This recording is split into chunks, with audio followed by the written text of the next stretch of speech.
When Lolonois and his buccaneers entered the town of Gibraltar, they found that the greater part of the inhabitants had fled, but there were many people left, and these were made prisoners as fast as they were discovered. They were all forced to go into the great church, and then the pirates, fearing that the Spaniards outside of the town might be reinforced and come back again to attack them, carried a number of cannon into the church and fortified the building. When this had been done, they felt safe and began to act as if they had been a menagerie of wild beasts let loose upon a body of defenseless men, women, and children.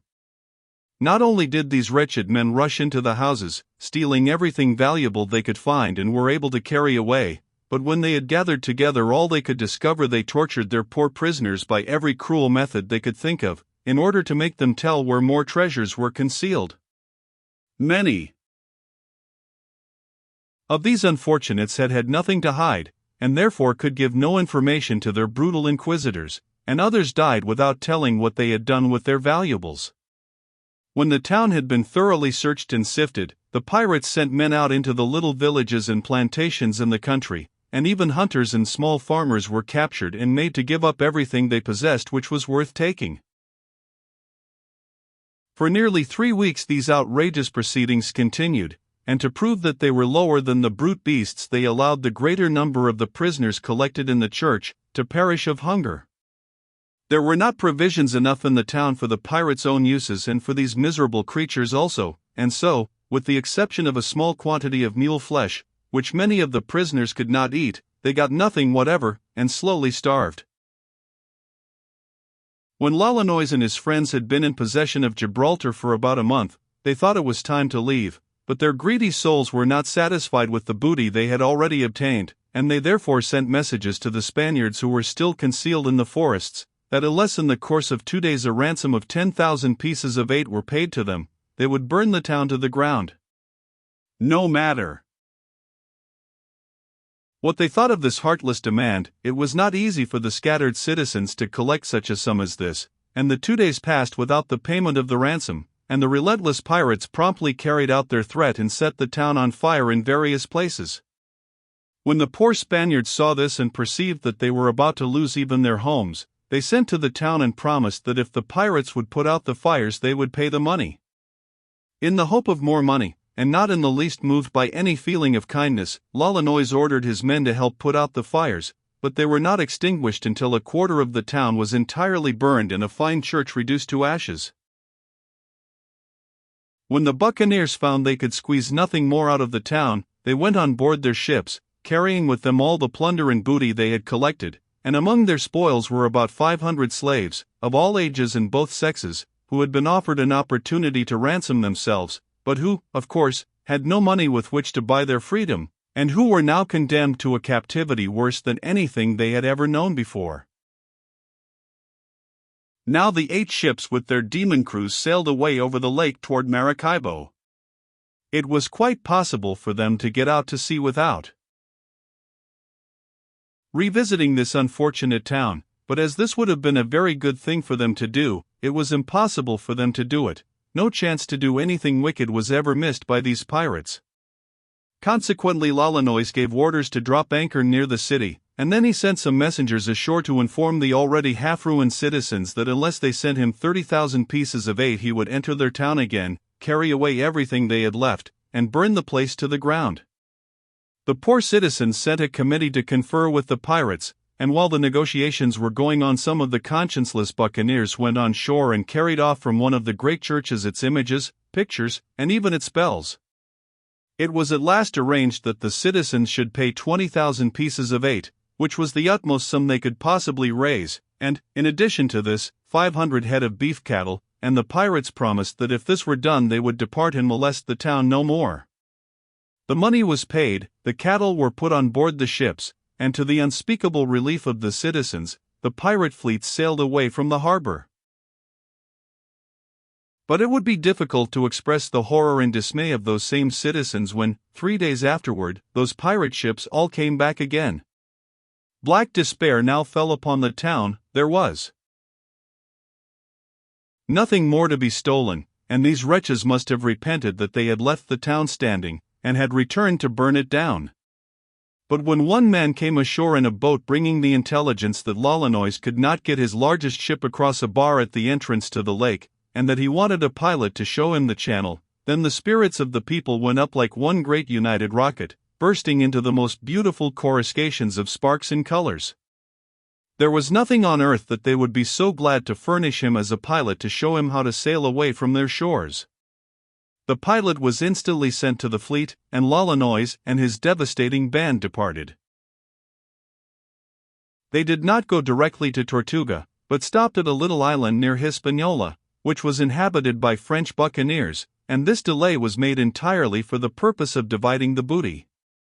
It seems strange that any principle of right and justice should have been regarded by these dishonest knaves, even in their relations to each other, but they had rigid rules in regard to the division of their spoils, and according to these curious regulations the whole amount of plunder was apportioned among the officers and crews of the different ships. Before the regular allotment of shares was made, the claims of the wounded were fully satisfied according to their established code. For the loss of a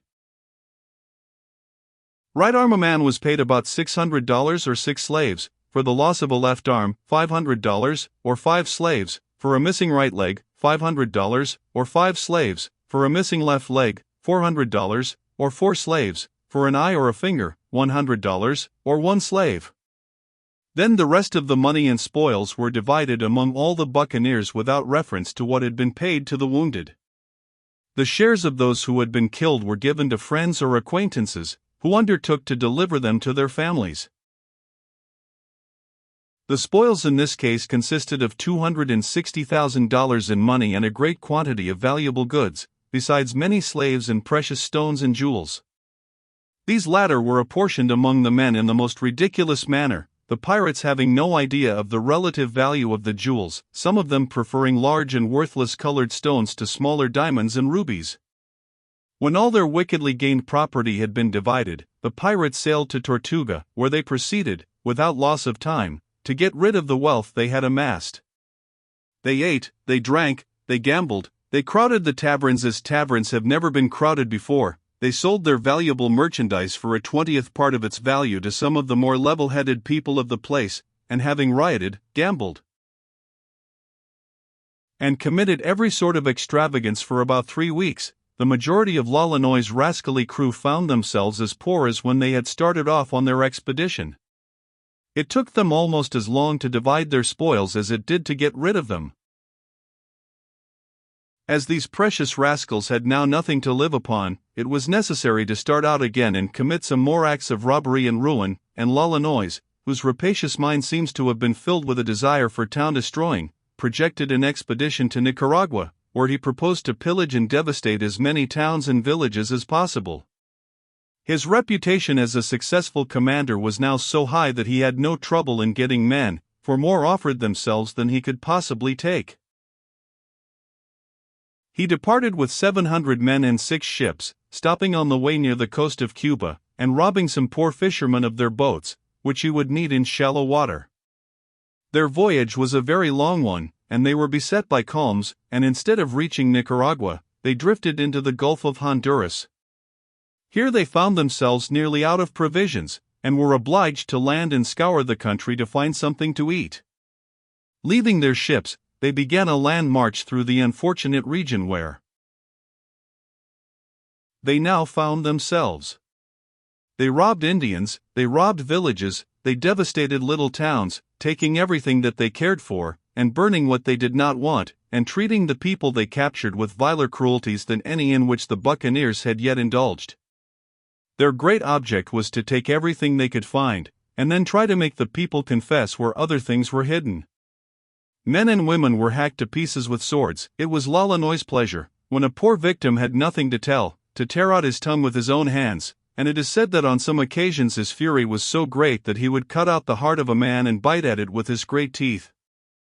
No more dreadful miseries could be conceived than those inflicted upon the peaceful inhabitants of the country through which these wretches passed. They frequently met ambuscades of Spaniards, who endeavored to stop their progress, but this was impossible.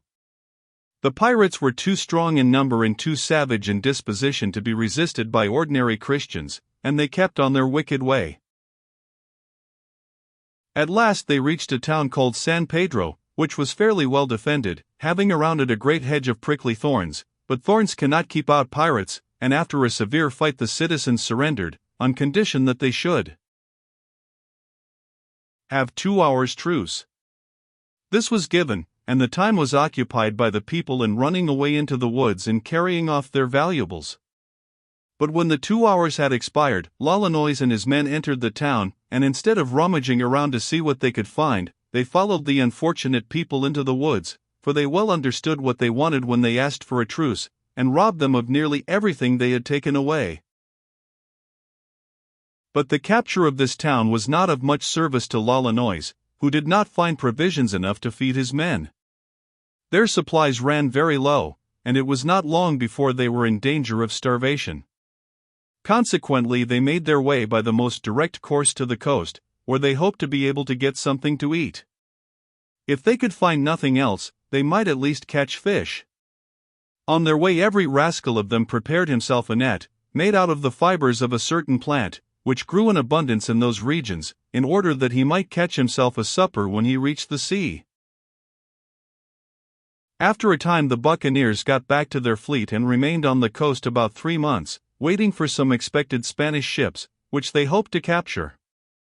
They eventually met with one, and after a great deal of ordinary fighting and stratagem they boarded and took her, but found her not a very valuable prize.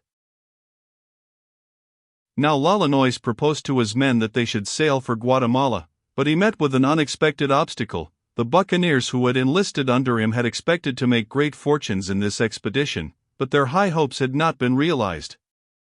They had had very little booty and very little food, they were hungry and disappointed and wanted to go home, and the great majority of them declined to follow Lolonois any farther.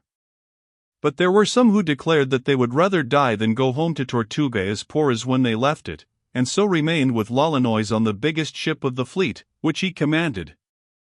The smaller vessels now departed for Tortuga, and after some trouble Lolonois succeeded in getting his vessel out of the harbor where it had been anchored, and sailed for the islands of de las Pertas. Here he had the misfortune to run his big vessel hopelessly aground. When they found it absolutely impossible to get their great vessel off the sandbanks, the pirates set to work to break her up and build a boat out of her planks. This was a serious undertaking, but it was all they could do. They could not swim away, and their ship was of no use to them as she was. But when they began to work, they had no idea it would take so long to build a boat. It was several months before the unwieldy craft was finished, and they occupied part of the time in gardening, planting French beans, which came to maturity in 6 weeks, and gave them some fresh vegetables. They also had some stores and portable stoves on board their dismantled ship, and made bread from some wheat which was among their provisions, thus managing to live very well.